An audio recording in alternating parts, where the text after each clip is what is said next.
ಲೋಕಸಮರದಲ್ಲಿ ಮತ್ತೆ ಮೋದಿ ಸುನಾಮಿನ ಎಕ್ಸಿಟ್ ಪೋಲ್ಗಳಲ್ಲಿ ಮತ್ತೆ ಬಿಜೆಪಿಗೆ ಅಧಿಕಾರ ಕೇಸರಿ ಪಡೆಗೆ ಖುಷಿ ನಾವು ನಂಬಲ್ಲ ಅಂದ ಕಾಂಗ್ರೆಸ್. ಕರ್ನಾಟಕದಲ್ಲಿ ಈ ಬಾರಿಯೂ ಬಿಜೆಪಿಗೆ ಹೆಚ್ಚು ಸ್ಥಾನ, ದೋಸ್ತಿಗಳ ಮುಂದೆ ಗ್ಯಾರಂಟಿಗಳು ಕೆಲಸ ಮಾಡಿಲ್ವಾ, ಕಾಂಗ್ರೆಸ್ಗೆ 2 ಅಂಕಿ ದಾಟುತ್ತೆ ಅಂದ್ರು ಡಿಸಿಎಂ. ಕೇರಳ ತಮಿಳುನಾಡಿನಲ್ಲಿ ಬಿಜೆಪಿ ಖಾತೆ ಓಪನ್, ಬಂಗಾಳದಲ್ಲಿ ಟಿಎಂಸಿಗಿಂತ ಬಿಜೆಪಿಗೆ ಹೆಚ್ಚು ಸ್ಥಾನ, ಆಂಧ್ರ ಅಸೆಂಬ್ಲಿಯಲ್ಲಿ TDP YSR big fight.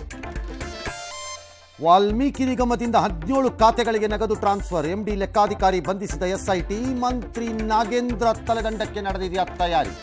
SIT notice ಕೊಟ್ಟರು, ವಿಚಾರಣೆಗೆ ಭವಾನಿ ಗೈರು, ರೇವಣ್ಣ ಪತ್ನಿಗಾಗಿ ತನಿಖಾ ತಂಡದ ಶೋಧ, ವಿಚಾರಣೆಗೆ ಹಾಸನ ಸಂಸದ ಪ್ರಜ್ವಲ್ ಅಸಹಕಾರ. ಮಾನಹಾನಿ ಕೇಸಲ್ಲಿ ಸಿಎಂ ಡಿಸಿಎಂಗೆ ಜಾಮೀನು, ಜೂನ್ 7ಕ್ಕೆ ರಾಹುಲ್ ಹಾಜರಾಗಬೇಕು ಎಂದ ಕೋರ್ಟ್, ಪ್ರಧಾನಿ ಮೋದಿಯ 45 ಗಂಟೆಗಳ ಧ್ಯಾನ ಅಂತ್ಯ.